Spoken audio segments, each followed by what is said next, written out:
रामायण की कहानी हर कोई जानता है, पर उसमें छिपी ये 15 छोटी छोटी कहानियां आपको नहीं पता होंगी।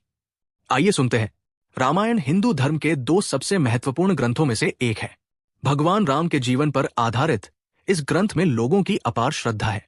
वाल्मीकि जी द्वारा लिखी गई रामायण में कई सीखने लायक बातें हैं, लेकिन कई ऐसी बातें भी हैं जो आपको रामायण के बारे में नहीं पता होंगी। आज हम आपको ऐसी ही कुछ बातें बता रहे हैं। 1. वाल्मीकि ने सबसे पहले रामायण लिखी थी। तुलसीदास ने बाद में रामचरितमानस नाम से इसी का रूपांतर लिखा था। 2. सीता जनक की नहीं, भूदेवी की पुत्री थी। वो धरती पर मां लक्ष्मी का अवतार थी। 3. जब रावण भगवान शिव के दर्शन करने कैलाश गया था, तब उन्हें नंदी ने द्वार पर रोक लिया था।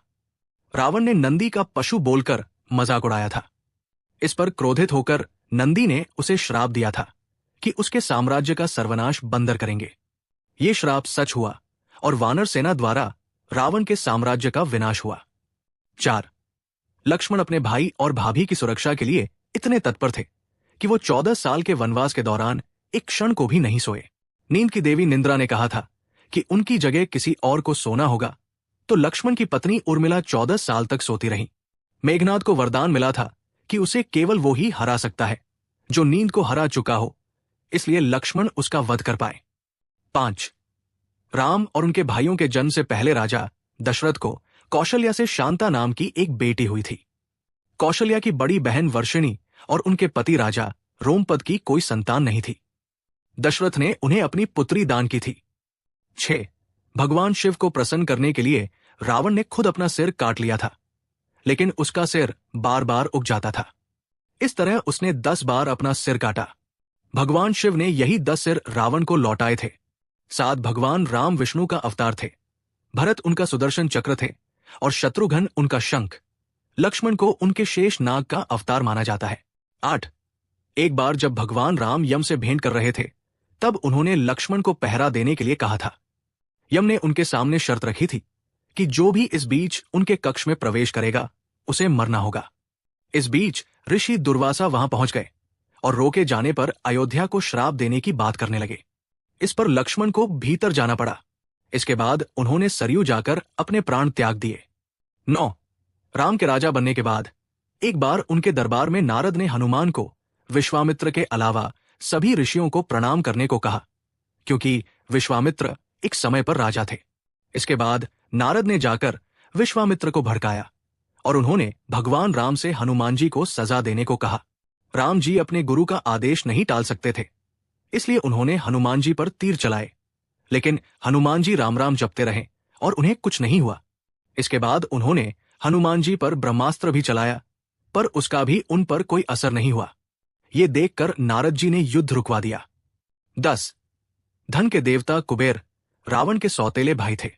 रावण ने उन्हें हराकर लंका को जीता था। 11. राम सेतु जब बन रहा था, तब एक गिलहरी भी अपना योगदान देना चाहती थी। जब वो छोटे पत्थर उठाकर लाई, तो बंदरों ने उस पर हंसना शुरू कर दिया। इससे दुखी होकर वो श्री राम के पास बैठ गई। तब श्री राम ने उसे प्यार से सहलाया था। तभी से गिलहरियों के ऊपर धारिया है। 12.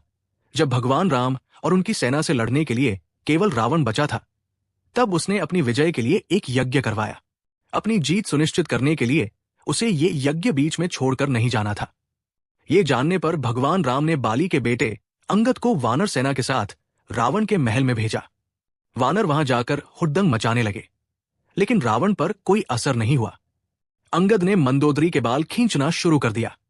मंदोदरी ने इस पर रावण को ताना मारा कि राम अपनी पत्नी के लिए कितना कुछ कर रहे हैं और उसे भी मंदोदरी की रक्षा करनी चाहिए। इस पर रावण को यज्ञ छोड़ना पड़ा और उसकी हार हुई। 13. युद्ध के बाद हनुमान जी हिमालय चले गए थे। वहां उन्होंने पहाड़ों पर अपने नाखूनों से खोदकर भगवान राम की कहानी लिख दी थी। जब वाल्मीकि अपनी रामायण दिखाने वहां पहुंचे, तो ये देखकर निराश हो गए कि हनुमान जी की राम कथा उनसे बेहतर है। ये देखकर हनुमान जी ने अपनी राम कथा को मिटा डाला। 14. गायत्री मंत्र में 24 अक्षर हैं और रामायण में 24,000 श्लोक है। हर 1000वें श्लोक का पहला अक्षर मिलाया जाए तो गायत्री मंत्र बनता है। 15. ब्रह्मा ने रावण, कुंभकर्ण और विभीषण को वरदान मांगने के लिए कहा था।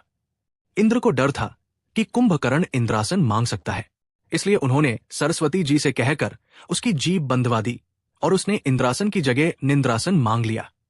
रावण ने ब्रह्मा से श्राप बन चुका वरदान वापस लेने को कहा तो उन्होंने कुंभकर्ण को आधे साल सोते रहने का और आधे साल जागने का वरदान दिया। युद्ध के दौरान उसे जगाने के लिए उस पर से हजारों हाथी गुजारे गए थे। ये उसे उठाने का एकमात्र तरीका था। कहानी अच्छी लगी हो तो वीडियो को लाइक कर दे, मेरे चैनल को सब्सक्राइब करे और बेल आइकन को प्रेस कर ले ताकि नए वीडियो की नोटिफिकेशन सबसे पहले आप तक पहुंचे। धन्यवाद।